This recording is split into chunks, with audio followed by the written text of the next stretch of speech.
What's up, everybody, and welcome into the Under the Hood with Jonathan Hood podcast, along with my crazy cousin Wiley.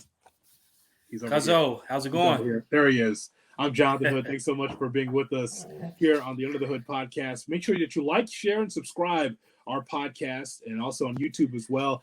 YouTube is growing, and I thank you for that. It continues to grow.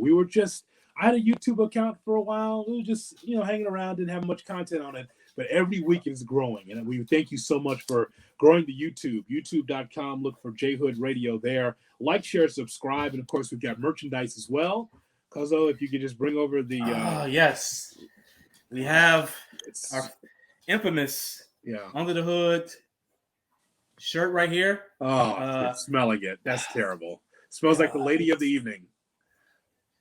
Smells like success. Well, I guess that would be for you. Success, yes. Also, we have the Under the Hood water bottle. And as someone who likes to drink water and is occasionally active, this is go-to. What I love about this is that it doesn't matter how long you've left your water in here. Mm-hmm. It's still going to be cold, which is awesome. Yes. So, and hold on, and there's more. Uh-huh. We have the Under the Hood tumbler. Now, there's something special about this tumbler that I didn't even tell Hood about yet. Uh-huh. And we just talked like a couple minutes ago. Yes. So I opened. Well, I saw the tumbler like the other day, like I think yesterday. I looked inside the tumbler, and like every old black family, there's a wad of cash just rolled, crispy bills just rolled inside the cup. I appreciate Cuzzo for sending me the money, but I'm going to have to return it to him. But yeah, I opened the cup. I was like, oh, this is nice. Just a wad of bills just rolled in there. So definitely ESPN has been very, very good to him because it's crispy too. So I appreciate the gesture, though. I do. I definitely appreciate the gesture. You would not accept it either way, so I just thought if I just slide it there, it works. You just slide it in. Okay, Rocky. It's not Rocky's turn. It's all right. It's right. There's someone at the door. Of course. So he's Rocky. This is not Rocky's turn. He's at the end of the show. That's ridiculous. He's at the end of the show. Maybe at the end, but he can't come on now. He's spoiling it. So but I do appreciate it. But here's the truth. Like, if you get one of these Under the Hood tumblers, I can't guarantee it, but there's a chance, it may also have a wad of cash in there, courtesy of ESPN, 1000. So that's the great thing about it. That's the family tradition. That's how you do it. Yes. You just put it in there. Crown Royal bag, yes, tumbler, whatever it takes. And rubber band wrapped around it too. Yes. And if you're watching on YouTube, you can see where the link is by Linktree, and you get one of those of your own. Again, it's a great Christmas gift, a great holiday gift, great Hanukkah gift, a great Kwanzaa gift for someone. The Under the Hood merchandise available now, 15% off right through Thanksgiving. Then I'm going to hike the prices up again. But it's right there. That's available for you right now. By the way, we got so much to talk about here on our show as we give you this every week, ad-free. The only ad is that we ask you to check out the merchandise. But, hey, I will add ads if you want, but I'd rather just do this just straight through. So keep supporting. That way we can keep this ad-free. Okay, there's a lot to talk about here because I want to talk to you about. First of all, we have not talked about the Bears' last win. As they got the job done on Thursday night, a sleepy Thursday night game in which the Bears defeated Carolina. It's what I expected. Some thought Carolina could win this game. I believe the line was 3 for the Bears, 3.5, something like that. I was like, no, the Bears are going to win, but they barely won. Again, nothing against them. But it's just that what I really loved and what we've been seeing is a strong defense. It's what we've seen all our lives as Bears fans. Strong defense, good running game. But I think the thing that is highlighted for me the most is that this defense shut down Carolina. I know that they have their struggles, but the linebackers, the secondary, the line getting to Bryce Young, I love to see that from the Bears. I just want to see that continue, especially against better opponents like Detroit coming up. I would as well. So I was watching. I had looked at a little Carolina tape prior to the game just to get a feel for like the knocks on Bryce Young. Like I've seen pieces of his game, but I hadn't looked at a lot of it. So I was looking at the game, looking at the tape. The kid like has no time to throw the ball. So I expected the Bears defensive line to finally show up. Obviously, you got Sweat is there now, so you do have somebody who can actually rush the passer. And Ngakoue can also assist with that as well. But so I expected him to actually show up and put pressure on him. But seeing the secondary still be reliable when healthy, seeing Jack Sanborn, Yes, he is showing that he legitimately has a place in the NFL outside of just us being meatball fans of him because he's an undrafted kid, from the Chicago area. So I was happy to see the defense show up and play well again. I was disappointed in the offense. Mm-hmm. Like, to me, that was one of the worst games I've seen all year, and there have been bad games this year. Like, they couldn't move the ball against an inept Carolina defense, even with their top pass rusher out. I don't know if that was the game plan of Getsy or if Bajent was just that bad. And I know you look at the stat line, he protected the ball, he made a couple plays here and there, but to see that level of performance from the offense against that team, like, disappointed me. And you could see this disappointment also on DJ Moore's face throughout the game. He let it be known that he was not happy with his usage and whatever the hell Beijing was doing that game. So I thought, and I know that we can look at turnover games and say, oh, these games were worse. I thought Beijing played well in games that he turned the ball over a lot in. I thought this was easily his worst game of the season, even though he actually protected the football in the entire game. Yeah, it just – I guess what the Bears decided to do is they said, okay, we want you to get the ball down the field. And he did connect to a number of receivers. Like, I like that he connected to DJ Moore and Cole Kmet. Cole Kmet and Tyler Scott seemed like those were his favorite targets to throw down the field. Tyler Scott does not surprise me because I'm sure on a backfield it was probably Bajan saying, hey, man, you're my guy. I'm not getting any snaps. Let's play pitch and catch. That's cool. But I think that the running game was the hallmark of what the Bears had to do. They ran the football 37 times. And it's just like at the passing game, if you can't get it down the field, you might as well just run the football. But I understand your point. That really didn't do anything for Bajan to, even if he tried, to separate himself from Fields. Because what will separate yourself from Fields is not necessarily the Raider game. The Raider game was everyone was thrown off guard like, wow, this guy's just – he's dumping it down like he's Craig Krenzel. Right? He's just dumping it down 5-10 yards, which is fine. It was efficient and moved the chains. You had the running game going, so I had no problem with that because you beat the Raiders, a team that's hot right now. But after the Raider game, Cuzzo, what was the distinguishing characteristic in Bajent that made you think, you might have something here? What you have is a backup, a D2 backup. Yes. You have. And then which isn't bad. Which is fine, but I just like, if you want to separate yourself or put into the coach's mind, hey, you know what? I'm somebody too. As a matter of fact, I'm going to go down the field. I'm going to make DJ Moore and Cole Kmet and Darnell Mooney. I'm going to make some big plays. Didn't see that. And I don't know if that's coaching or just the ineptitude of Bajan, but either way, all we saw is them pretty much running the football. Yeah, and I still believe, listening to Bajan's dad, Coach Eberflus, that he still preferred Bajan to play over Fields.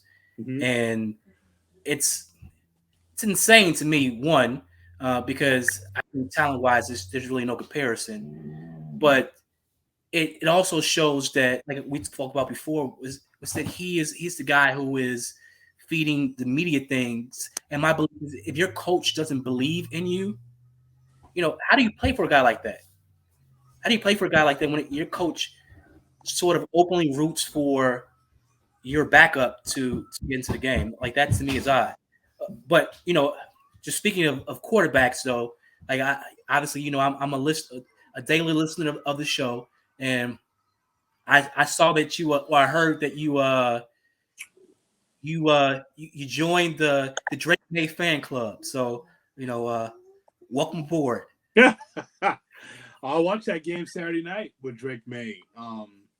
As North Carolina beat Duke, and I was just impressed. I was just very impressed with what I saw. And again, not the first half interception though. That was bad. No, it was bad. Yeah, I mean, but that's a kid. He's a young player. He's gonna make mistakes, right? And it's not even necessarily a major program. I watched Drake May, and I was just like pretty impressed. Like, okay, just the way he was able to get this second half into the overtime, it was fantastic. And again, I'm never overjoyed or just overwhelmed by any one player, Rocky. Right. But the whole thing is that I just thought I saw a guy that really turned the corner. Now, Caleb Williams, on the other hand, from USC, going in the wrong direction, but he'll still be a high draft pick. I mean, he's probably got to get out of USC. But just like it's not going well for the program right now in Southern Cal. What happened there? Like, did he create too much hype for himself where now he can't live up to the hype? Because he was fine. He was fine. And then at some point after he asked for a piece of the franchise to sign a contract, it's been downhill since then. I felt like there was probably too many people in the kid's ear saying, hey, this is what you deserve, or whatever else. And yeah, that part just it didn't work out it hasn't worked out for him since that request of equity in the team to sign a contract. I mean, my belief, ask whatever the hell you want, but at some point you got to realize you're not getting anything like that at all. As Nell Carter would ask, what happened to my piece of the cake? Give me a break. Right. That's as the great Nell Carter once said on NBC on Give Me a Break. Give me a break. Because I'm like, wait, you could ask for all that, but that's why you have closed doors. Don't try to scare teams off. You still got to get in the NFL. So don't mess up the bag. Don't fumble the bag. That's the whole thing with that. But Justin Fields, I just want to bring up because I think it's likely that he's going to play now. I thought he'd play against the Carolina Panthers because I thought that would be an easier way. He's going to play Detroit. I think he's going to play on Sunday, even though Matt Eberflus was non-committal. I think he'll play.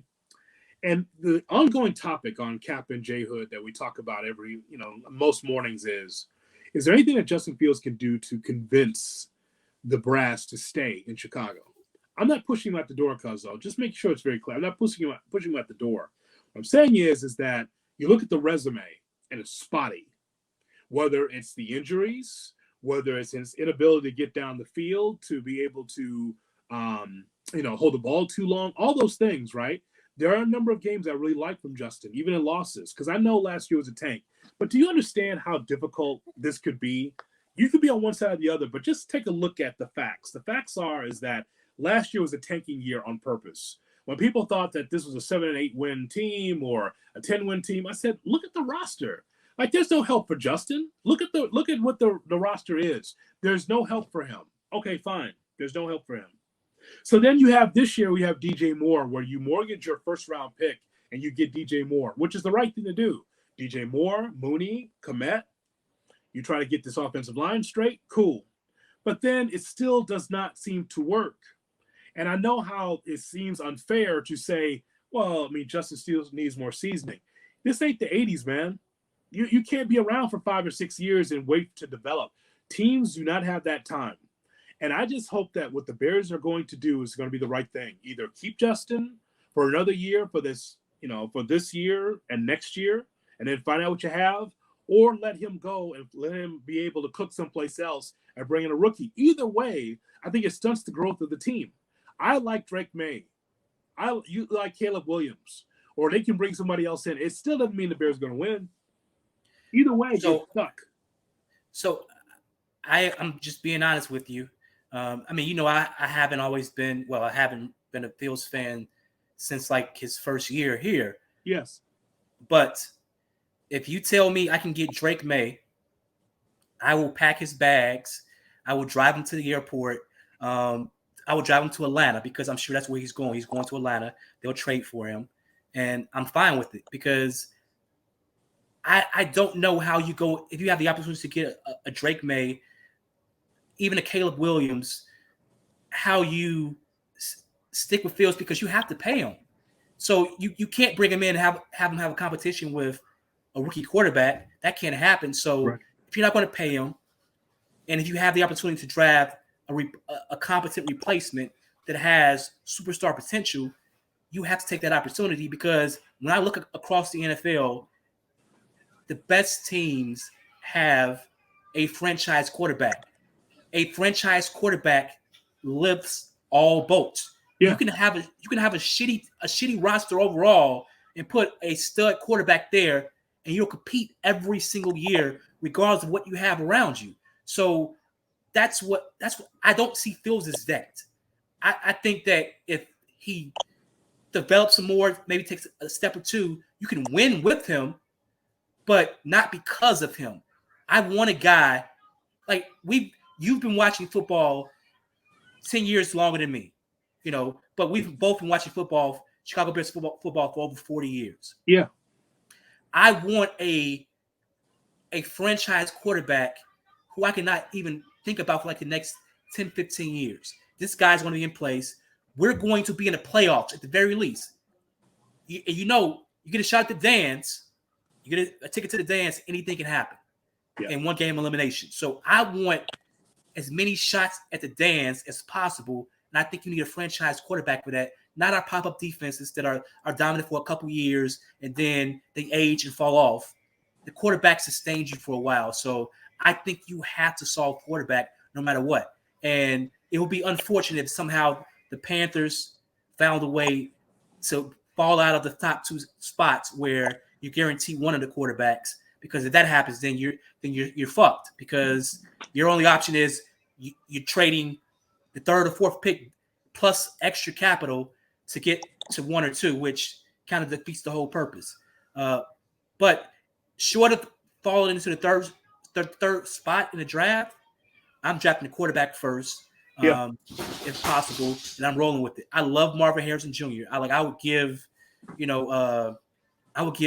Matt Eberflus his right nut for Marvin Harrison Jr. But if you made sure it wasn't yours, make sure Eberflus's left nut. Yeah, I may need mine. So you've been doing fine with both, so just keep that going.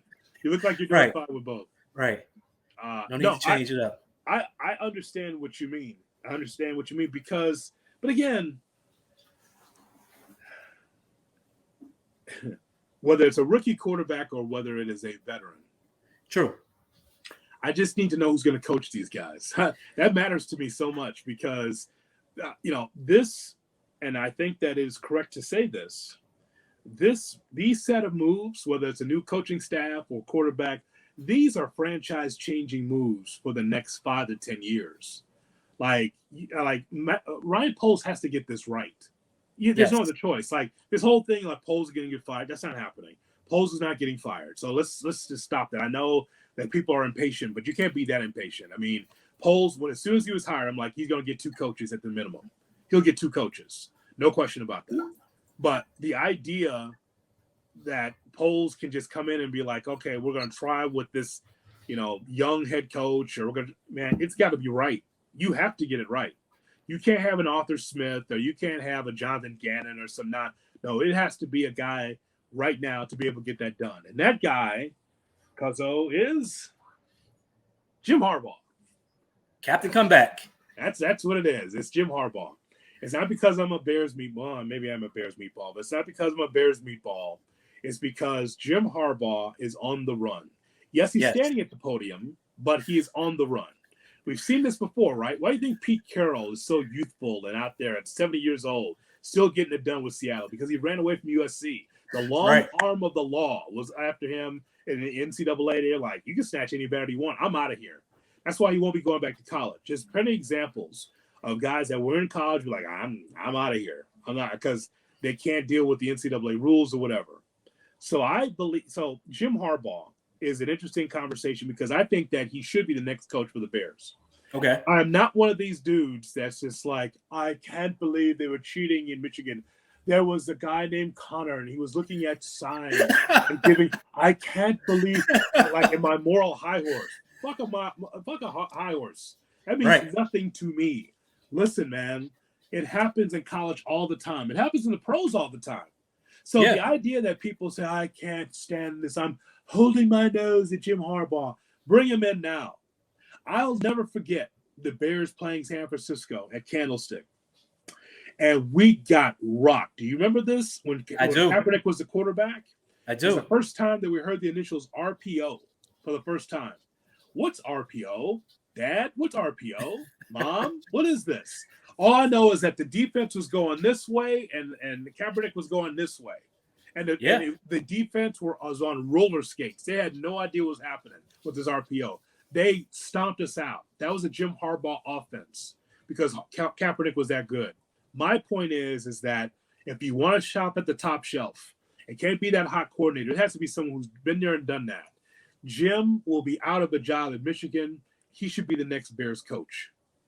So my only issue with Jim, well, I guess more than one, but my biggest issue with Jim, I don't have an issue with cheating at all. Like, I grew up with if you're not cheating, you're not trying. Really? Like, tell me more. I heard that so much at Simeon. Oh wow. Oh boy.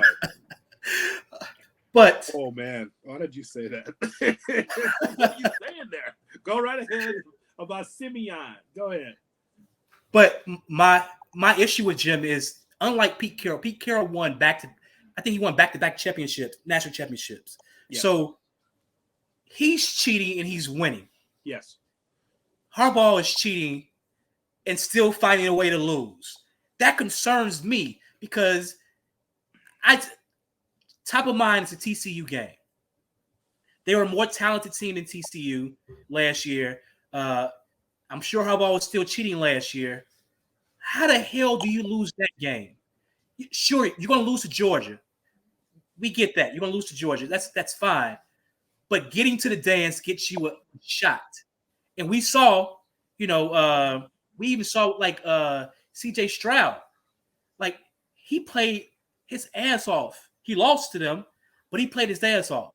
Yeah. So McCarthy couldn't do the same thing. McCarthy couldn't get you, close to a win, but you lost to TCU. You lost to a team you should have beat by 40. So that concerns me because you cheated and you still lost. And then I look at, to your point, the Kaepernick offense was great, but that defense with what's the Bears? Fangio. The Fangio defense was also great. Can he put that band back together again with something comparable to that in the NFL? If he can, fine. Obviously, RPO is going to change because that offense is, it's a little old now. Sure. But I have no issue with him coming in per se. But I'm looking at it like, okay, what other than having a winning record, I think he won like 20 more games than his predecessor over the same, I guess, comparable time period, which is great. But if you're going to cheat, to me, cheat and win big, because at that point I can say, hey, at least they won. They won championship though. Well, because take into account this is the Big Ten. True. And I know that I'm an SEC asshole, and that's fine. That's who I am. Like, I'm a Georgia fan. I figured this out in the front room on the shag rug on the floor model TV, right? What kind of floor model TV you grew up watching, right? Right. And I figured it out as a child. Like, wait a minute. I can watch Illinois and watch them run the football 700 times and be bored. Or I can watch this high-flying team like Georgia or Alabama or Tennessee get up and down the floor looking like pros. That's what attracted me to the conference to start with. When people ask me, like, where did this Georgia thing come from? I saw a better brand of football. I saw the NFL on Saturdays and Sundays growing up because of the way offenses and defenses played. I'm like, these two things look the same, but one's a college and one's pro. Oh, I like that team in red. I like Herschel Walker. I was going to say having Herschel Walker didn't hurt. I know it's not popular to say now, but yes, I was a Herschel Walker fan. Nonetheless, I didn't know he couldn't read and write. But the point is, though, is that I was a Herschel Walker fan watching him at Georgia, right? Because I'm like, look at this guy. Like, running up and down the field. This Georgia team's good, all that. And so I had a choice. So when we see Michigan and you say, well, how come Michigan's cheating and still couldn't win? It's a Big Ten team. That's surprising. That doesn't surprise me. Anytime we get this rumor before the season, like, Ohio State's good and Michigan's good, I just laugh. I'm like, good for the regular season. Right. So it comes to nut cutting time, and all of a sudden, the men come out. That's the SEC. So I'm not surprised with that. But here's the thing, and you would have hated Michigan against Penn State because I watched this game on Saturday. 227 yards rushing for Michigan, 164 for Penn State. J.J. McCarthy, 7 for 8, 60 yards. This is without Harbaugh, but they just ran the football. 7 for 8 for 60 yards. Drew Aller, the quarterback for Penn State, 10 for 22, 70 yards. Yeah. Big Ten football, high grass, run the ball. That's not where the game is today. The game is in the air. It's vertical, right? So what I'm saying about Harbaugh is that I'm sure he'd love to get back in the NFL to get the ball in the air. Yeah. That's what I'm saying. Because people will conflate what he's done in Michigan to, against the NFL, it's going to be like run the football, play good defense. Well, I know that's his bread and butter, but I'm sure he'd like to get the ball in the air with some quarterback of some sort. Right. That's what I think. So hopefully if he's coming to the Bears, because it seems like, he has a groundswell of support from fans, from media, and maybe even from folks inside the organization. I'm hoping that his cheating ways would lead to championships, for Chicago. That's my hope. But what about those that talk about that, though, Cuzzo? Because there are those that have a high horse that feel like that this is wrong. But again, what's funny is, and this latest story about this is that Jim Harbaugh, he spoke to the press today. Like, I thought for a guy to suspended, he's right there for you. He's talking. And he was like, I'm going to talk on Friday. I'm just looking for the opportunity for due process. I'm not looking for special treatment, not looking for a popularity contest. I'm just looking for merit where the case is. Where am I? Jim, over here. He says that he's going to be there to testify.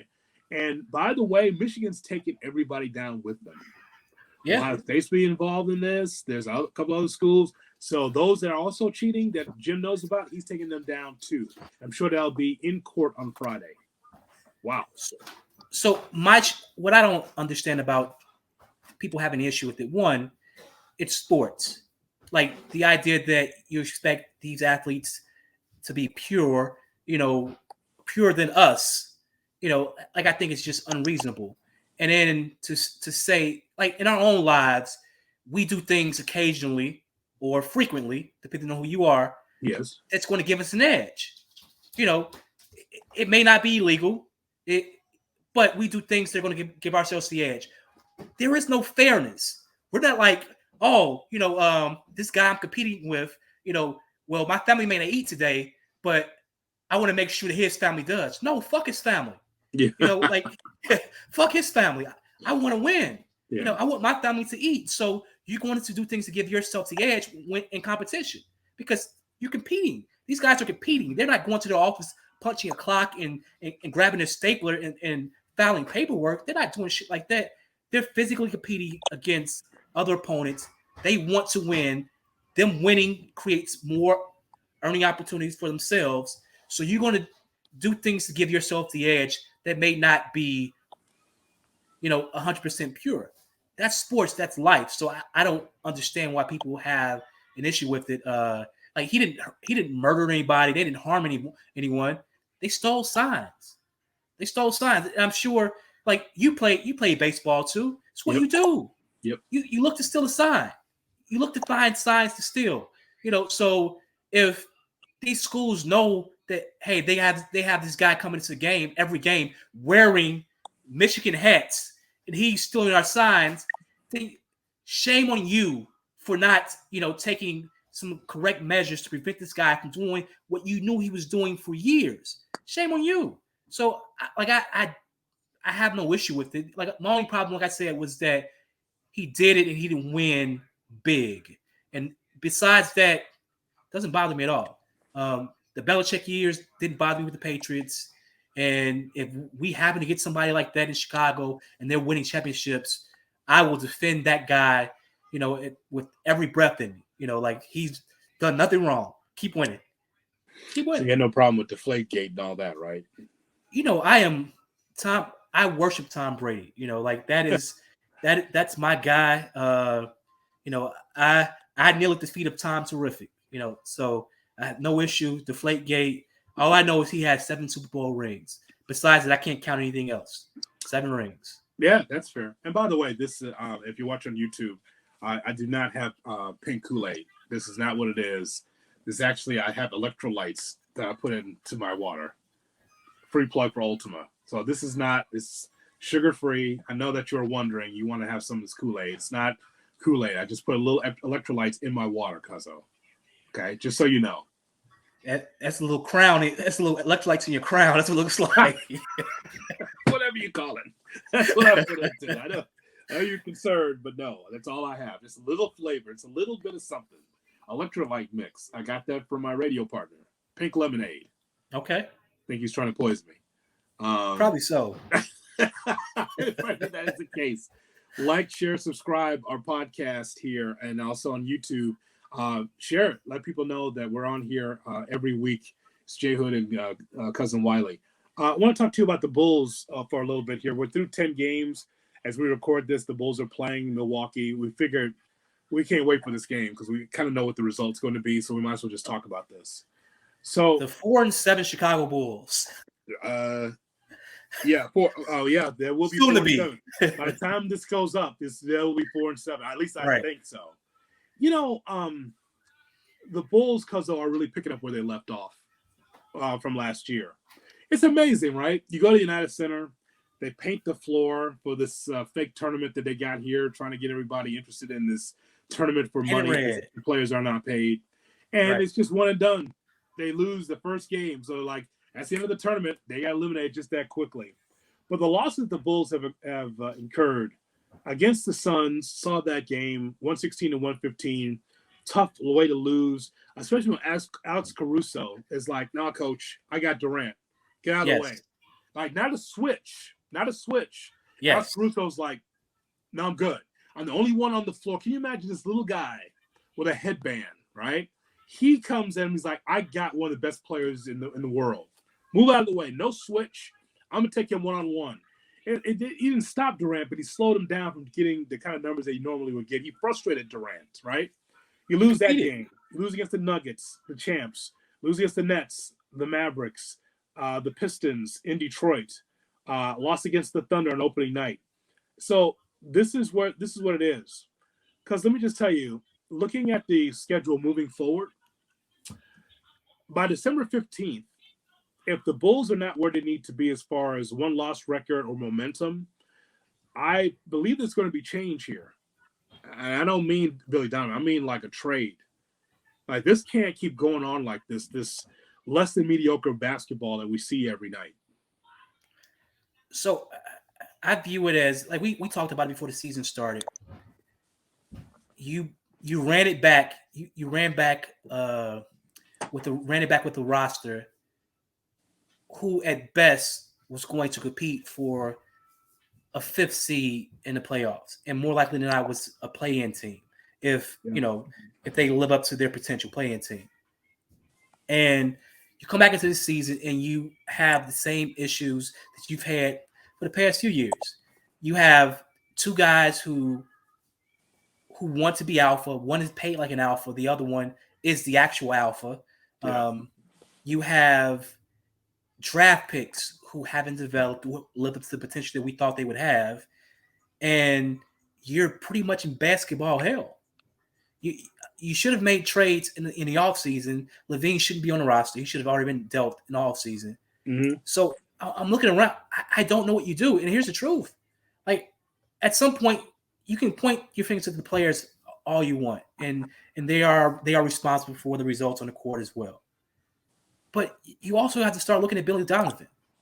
Like, what player has developed under his watch? None. Yeah, I can't find one. Like, none of the players have developed. I would argue Patrick Williams has actually regressed from when he came to the league. When he came to the league, at the very least, he competed on the defensive end. He would compete on the defensive end. Now he doesn't compete at all. He hides in the corner in the hopes, like that kid playing some game. He hopes the ball doesn't find him. Yeah. Like I'm looking at a roster where it doesn't fit. You have no star players. Your closest to a star it's a 40-year-old guy with a mid-range shot. Like that doesn't play well in today's game, but he is the best player on the team.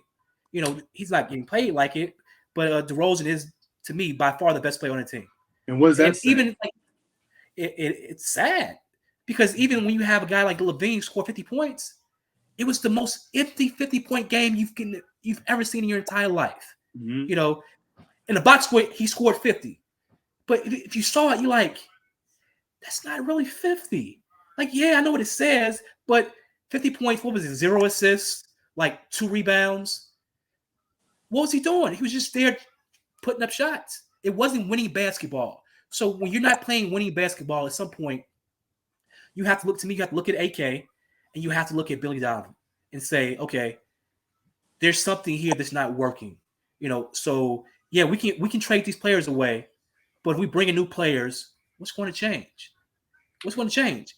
At least with Paxson, when he was not Gar, when Paxson was there, at least he had a history of success with the players he brought in. You saw the Jimmy Butlers develop. You saw the Taj Gibsons develop. You saw pretty much every draft pick he made was at least a solid player. Luol Deng, even Kirk Heinrich was the best player in his spot that he was picked in. He just happened to pick the fifth. But you saw players develop and improve and play winning ball. I'm not seeing that with anyone that AK has drafted and that Donovan has coached. Well, I saw a stat here that I want to share with you from Kevin Anderson from NBC Sports Chicago. Hold on. The Bulls' current starting five of Vucevic, Craig, DeRozan, Levine, and Kobe White has played 78 minutes together this season. That group has an offensive rating of 95.7, defensive rating of 137, a net rating of minus 41.4. It's shockingly bad, especially for the five-man lineup that has the most minutes. And so he's totally right about that. I mean, he's looking at the numbers, and it's just not. It's a team in which DeRozan probably should be traded. What I'm going to call it now. The first one off the team will be DeMar DeRozan. He's the best player on the team and the oldest, right? Yep. And so I think that is the case. And you're right. Billy Donovan also deserves blame because Billy Donovan came in as a guy that loved offense. Remember those Oklahoma City teams up and down the floor? It's only because he had talent. It's not that Zach LaVine isn't talented, but on a good team, Cuzzo, he's your third or fourth option. Yep. He's that bailout 3 guy, and he still would get his numbers. He still get 17, 19 a game, whatever, on a good team, a high percentage shooting team. Levine would not be your first choice. He'd be your third or fourth choice.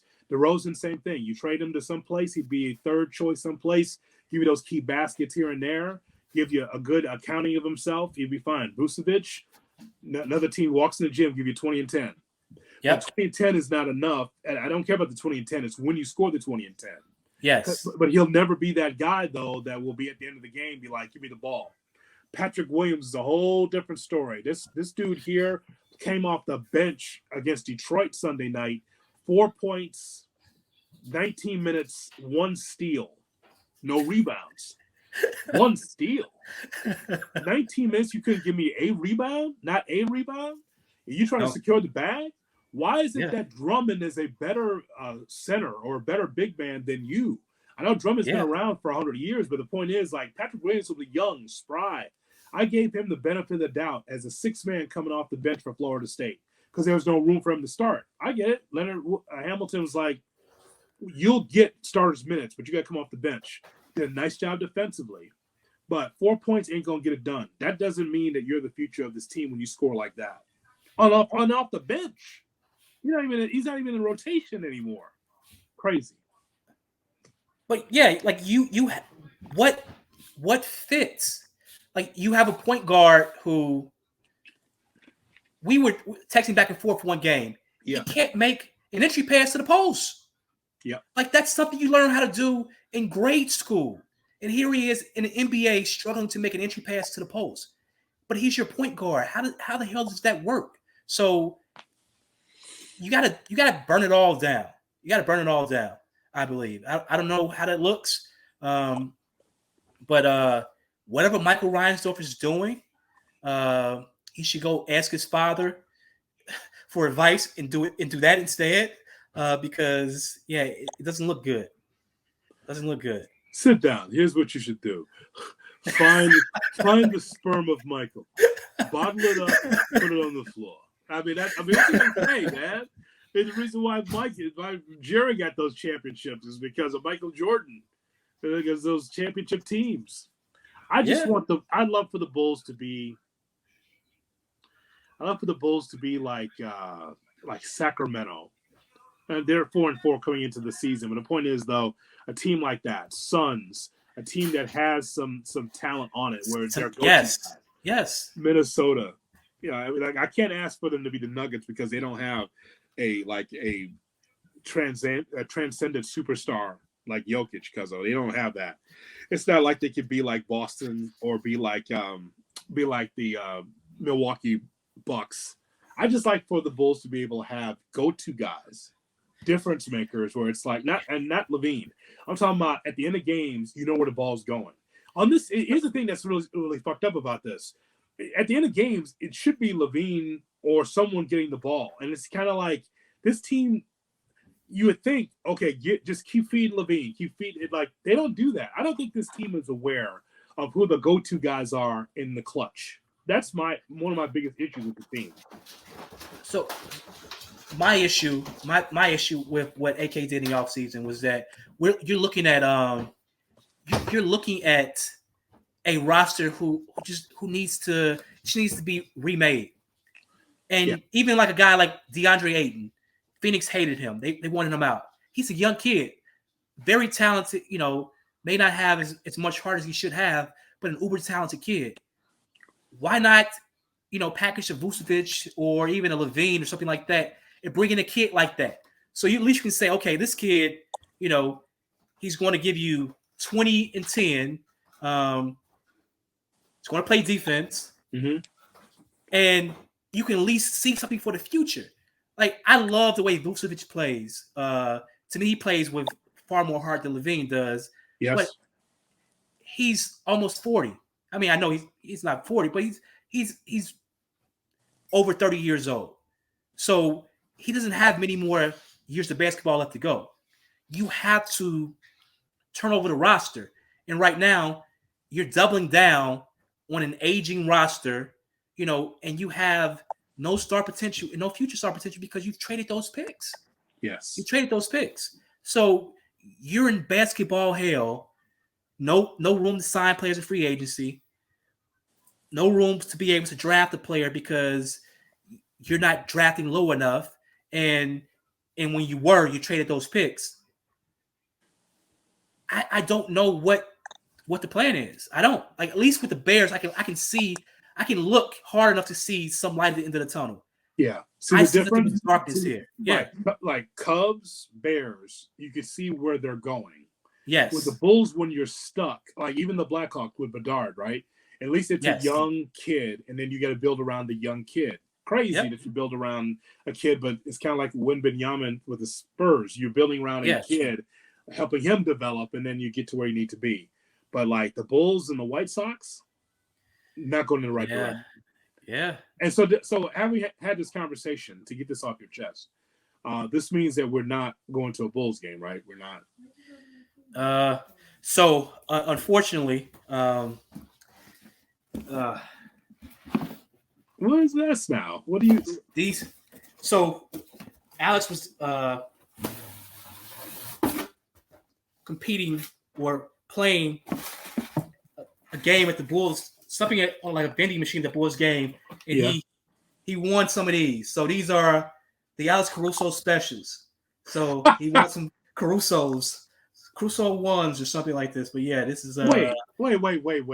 Alex Caruso has his own shoe? Yeah, they have them in a vending machine. I think they're like Clay Thompsons or something like that, but it has their Merry Christmas on it. So if that's your thing, get you some Alex Caruso's right here. Yeah. Because I would not wear a shoe that says Merry Christmas on it.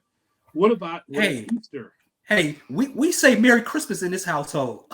You say that in July? Yeah. You say Merry Christmas in July? It's Labor Day, October. Yeah. So, yep, that's the Alex Caruso specials, and it says Merry Christmas on them. I saw that. Yeah. It's ridiculous. So they believe in we say Merry Christmas around here. So I understand. But I tell you one thing. If any shoe I'm gonna rock on that team, it'd be his shoe because he gives. Yes. LeBron would want him yesterday. I'm guaranteeing you that right now. LeBron misses him with the Lakers. He misses him. Plays with effort. Willing to take the best assignments, willing to take the shots, leaves it on the court. And right now, you don't have many of those guys on the team. It sucks. That is a problem when Alex Caruso is the guy with the most heart on the team. There should be more guys like that, but not the case. You can take Alex Caruso to the Cheesecake Factory. We're going to get to that in just a second. Oh, I saw this. Just last thing on this Bulls thing. Locked on Bulls. That's the Twitter feed. Okay. They did this. Okay. They did this who says no thing, right? Yeah. Who says no? So it's a Lakers Bulls trade. Yep. And it is Zach LaVine and Alex Caruso to the Lakers. And the Bulls get back D'Angelo Russell, Rui Hachimura, who I really like a lot. Hachimura is a really good player. Torian Prince, Jalen Hood-Schifino in the family. Jalen Hood-Schifino went to Indiana, I believe. And the 2029 first-round pick. Do you do this deal, Cuzzo? Yes. So you like this deal? I press accept as fast as I can. Zach LaVine off my team. At least you have some pieces to play with and create some cap flexibility as well. So, yes, you're not winning right now. So you may as well go all in for the tank and then play some young guys because you're not getting it done. Are you seeing these names, though? Are you sure you've seen these names on here? I am fine with those names. Even the 2029 first-round pick. Yes. So that works for me. That's okay. Who says no? I do not say no to that. No. I like D'Angelo Russell. I like Rui Hachimura. Now, again, where you going? I don't know. I don't know where you're going with that, but I do like those players. You're not going anywhere right now, though. So, that's the important part. Even with LaVine on the Lakers, no, I don't think that works for the Lakers either. Not much. He's not a winning player. Because he's not a winning player. LaVine would be the third option after AD. He's not a winning player, though. He's not a guy you win because of. He doesn't play winning basketball. He's the Jalen Roses of the world. He's the Ron Mercers of the world. When you have a rebuilding team, you bring those guys in and let them score 20 points. That's who he is. You're really good at this podcast thing because you've already made the segue. You mentioned the Cheesecake Factory, so let's get to that. We should have got to this a couple of weeks ago, but we got to get to this now because it relates to something that's going on in pop culture. List of places not to take a woman on a first date is going viral. So one of these places started is at Power 106 in Los Angeles. They had this list. And there was a video of a young lady who's like, oh, he's taking me to Cheesecake Factory, doll. Oh, no. She couldn't stand the idea that she was going to go to Cheesecake Factory. Okay. So you and I both saw this video, and there's a lot of videos like this. Either the woman is being fake, doing it for social media, or that's how she really feels. Either way, it caused a stir in a conversation. So here's a full list. I saw this on X. This was a Instagram post on Complex. It's the first time I saw this. You tell me, have you ever taken a date to the following? Okay. Cheesecake Factory is number one because old girl didn't want to go to Cheesecake Factory. Have you ever taken a first date to a Cheesecake Factory? Yes, I have. Besides prom? First date, no. But A date? Yes. Yes, we've Okay. gone to Cheesecake Factory. Yes. I have not done that as a first date. I have No. not. But I've been there. Obviously, you got to see. You know, I know it gets a bad rap because it sounds like okay, that just seems, just ordinary. But doesn't that depend on who you take? It does to a certain extent, but hood, like just when you're a kid, I mean not even a kid, like a young adult, like I was I was like if I was trying to impress as a kid or young adult, we was going to Bennigan's. Like, hey, we going to Agreed. Bennigan's, it's Yeah. like if I could, we're going downtown to Bennigan's on Adams. I believe it's on Adams. We're gonna Yes. stop on Adams. This is Bennigan's on Adams. I'm gonna let you get some of those chicken tenders. You're gonna let me get some of those Chicken tenders. later. Right. Right. So, it's a good deal. It's a good deal. So the idea. I'm surprised I didn't run into you there because that was the spot, man. You're like, Yes. You parted through Silk. You go to Bennigan's in downtown. Find parking on the side too. Like, yes. Oh yeah, killing it. Pay for it. Yeah. Got to pay for parking right here. Oh yeah, we got it right here. Yeah. Right on the side of the building. Walk in. Yeah. For two, please. It's like, pay for two. Yeah. But they stay open late though. It'd be like 1 a.m. Right? They stay open late for you. Like, yes. All right. This is when people aren't acting a fool downtown. You can just walk in, no problem, right? No problem. So, Cheesecake Factory for me, no, not as a first date. Applebee's, I have taken a date to Applebee's, yes. And as a matter of fact, it is the Applebee's in Crestwood, because that's the combo dinner movie combination. Go to Applebee's, kick it, get some drinks, then go to the movies, or vice versa if it was open late. Yeah. So Applebee's in Crestwood for sure. Chili's for a first date. Oh yes. Like here's the thing. What I struggle with, like even hearing the woman talk about it, was that one. This is first dates are more of an introduction. Yeah. I'm getting to know you. And you may not even want to call them a date. It may be something as casual as like we're meeting at a coffee shop, having, a Danish and a tea or something. Is that, beneath you? So if I'm trying to get to know you to see if I want to even spend more time with you, why the hell am I, reaching in my pocket, spending, $300 just to see if I want to see you again? Right. No, you better get this McChicken and be happy with it. What do you mean? Get this McChicken? What does that mean? Sit your ass down and get this McChicken. All right. And be happy with it. All right. And then if you act right, we may go to Ponderosa next. Oh my God! Thank you. Just gotta. Thank you, Ike. That's fine. Ponderosa. All right. Would you take a first date to Chipotle? I would not. So you're asking would I? And have you? Well, I haven't because I don't think they wasn't around when I was young enough to be able to do it. But would I have? Yes. I would have taken a first date to Chipotle. There was a time where Chipotle, nothing against Chipotle, fine dining though, right? I mean, like as far as you could sit down and have a nice lunch or early dinner for it, but it's pretty much, I mean, depending if it's downtown, that's a different story. But the other ones like in Beverly Hills, I mean, that's really takeout. No one's sitting down and eating in Chipotle for a first date. Outside of a place like McDonald's, like I knew that even as a teenager, it's probably not the best place to go for the first time. Mm-hmm. Outside of a place like that, I don't think there was some place I wasn't willing to take a female, because even if I shot or kicked beyond my coverage, I still kick beyond I got it. So like, because I got it, I don't have to do the most because, like I can't keep this up. We can't eat, $400 meal. My check isn't even $400. So how the hell are we gonna eat $400 meals every time I take you out? So like knowing that I can't maintain it, it's a case of like, hey, let me do where I can maintain. So the guy was kind enough to pick her up in his car. He didn't make her drive there or Uber there. Picked up her in his car. I'm sure she knew where she was going while she was in the car. Mm-hmm. So that whole show, like, he was a gentleman, because if it was me, I would have asked her, where did she want me to order her Uber from?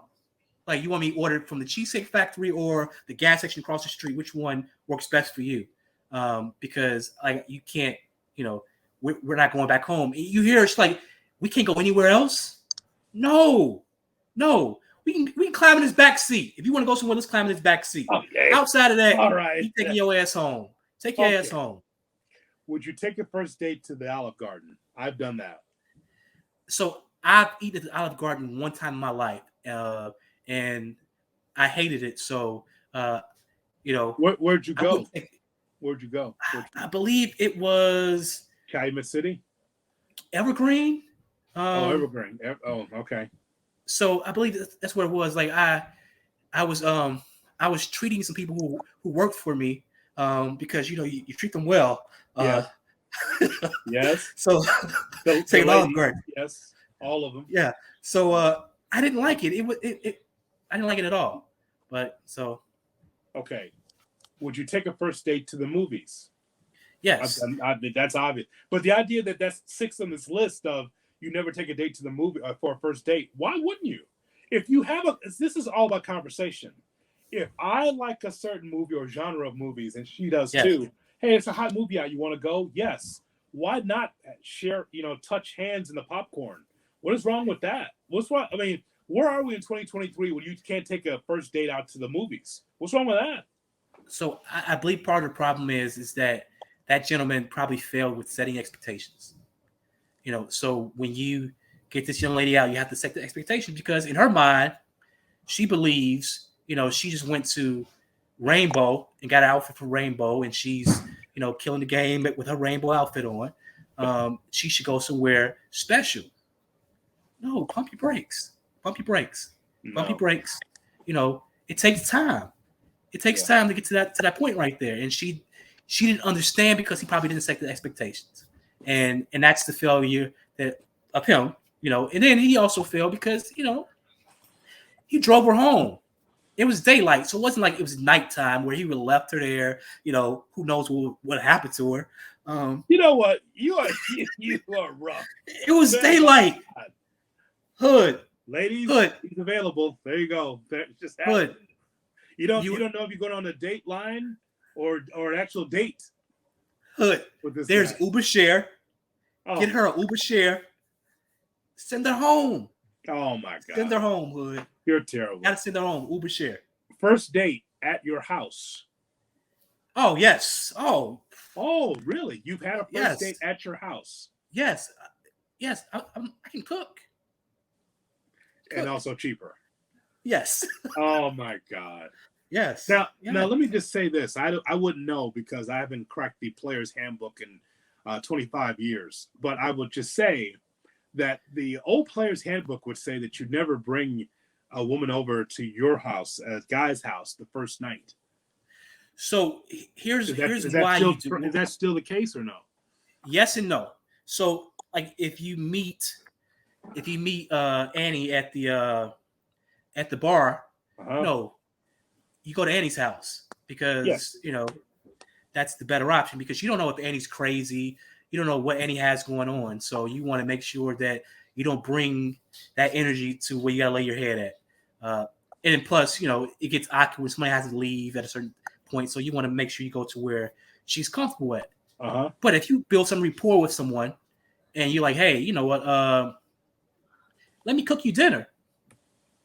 You didn't meet her at the bar. You met her at church, at the library, whatever places people meet. Wow. Women at classy women at, inviting her to your home. I don't think it's a mistake. But if you meet Annie at the bar, she cannot come near your home. It's either not hotel, either motel, her place, or whatever you can figure it out at. That's it. You must have frequent flyer miles at the motels in the area.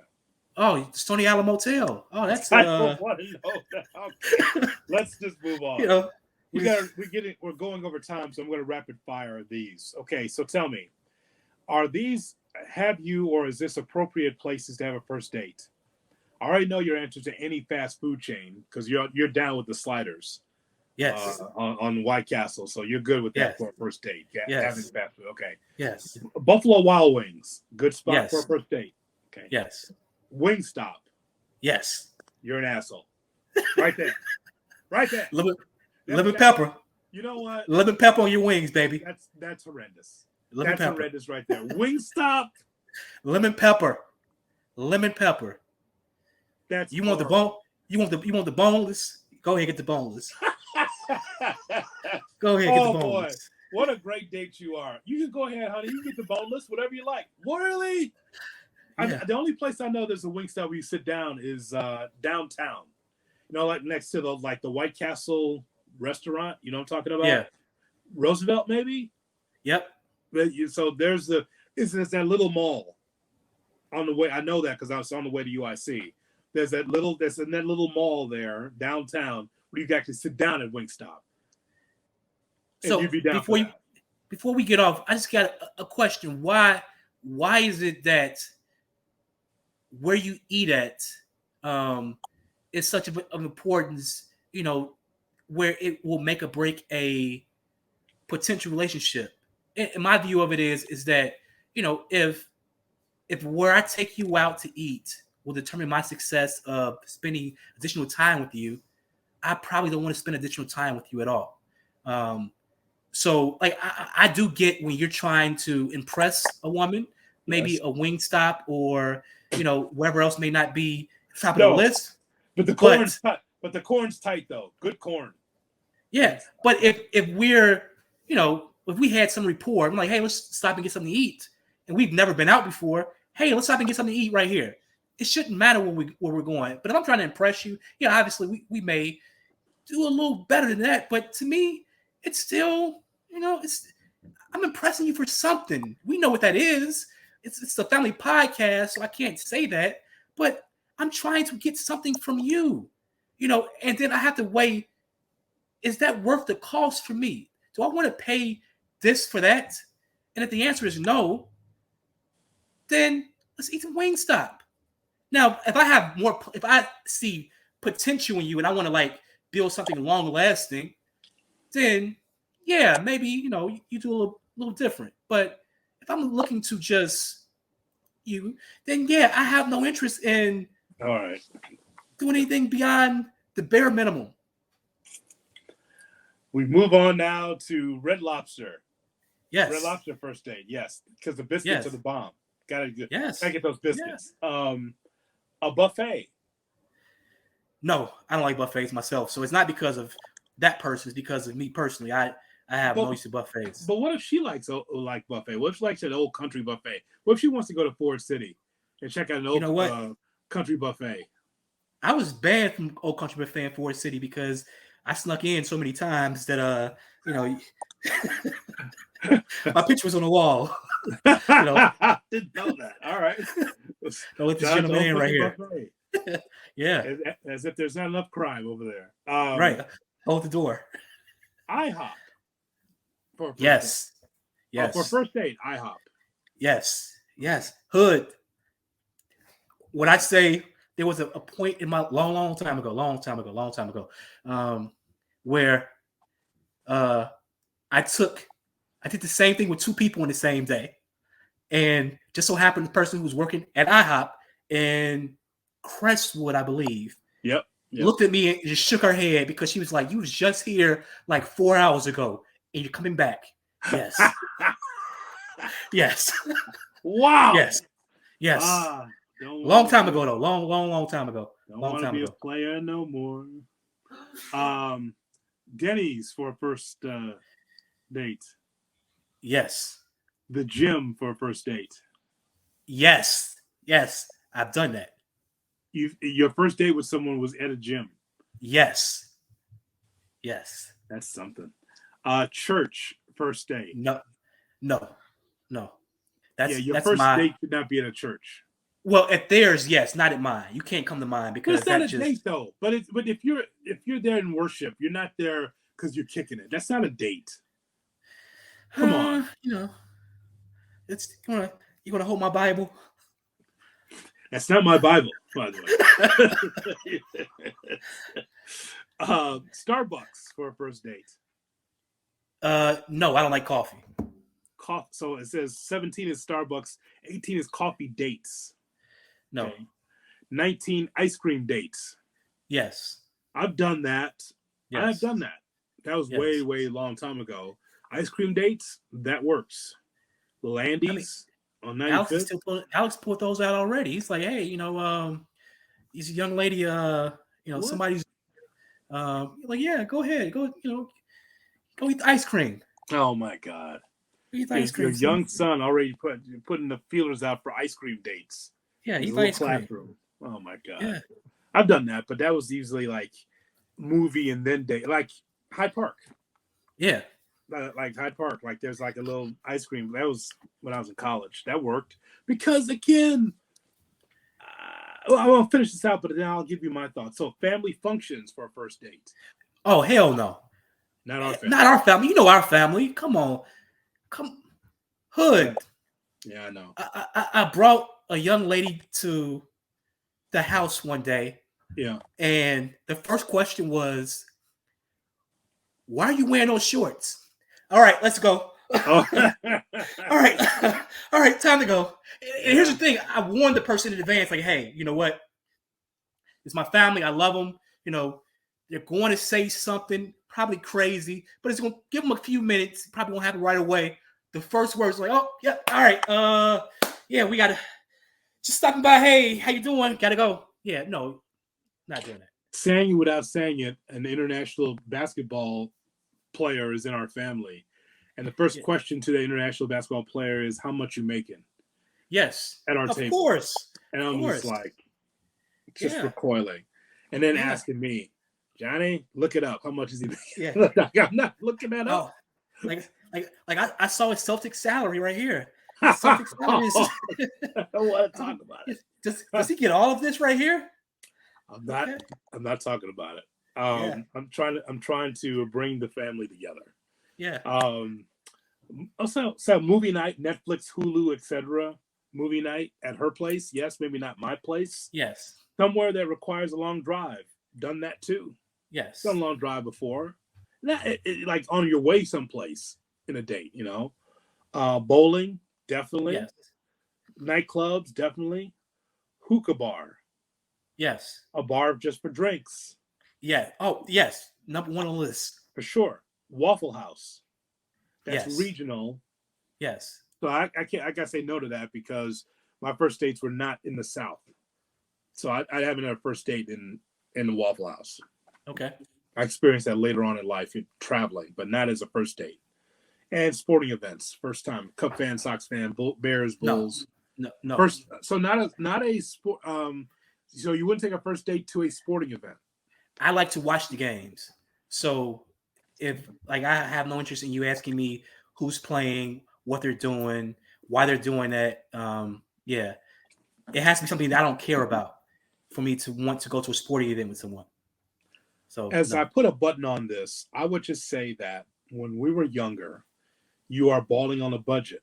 I just know that early in my career, somebody would be like, "Oh, you in radio, so you should be taking." Like, no, it doesn't work that way. I'm not going to drain my account. My first check I made in the business was in 1994. It was a weekend producing backup shift for $78. Yeah. That's for 2 weeks of work.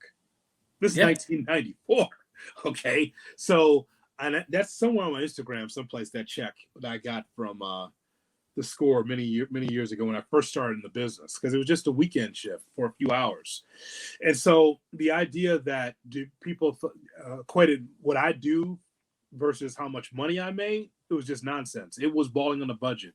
It is really trying to twist every nickel, every dime to go kick it for that weekend, right? With very little money. That's why I got a second and third job, AAA Chicago Motor Club. I'll tell you about that story one day. Oh boy. Being the only man on the floor.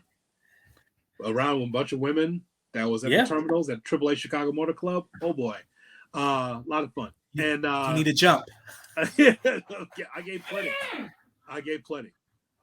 So,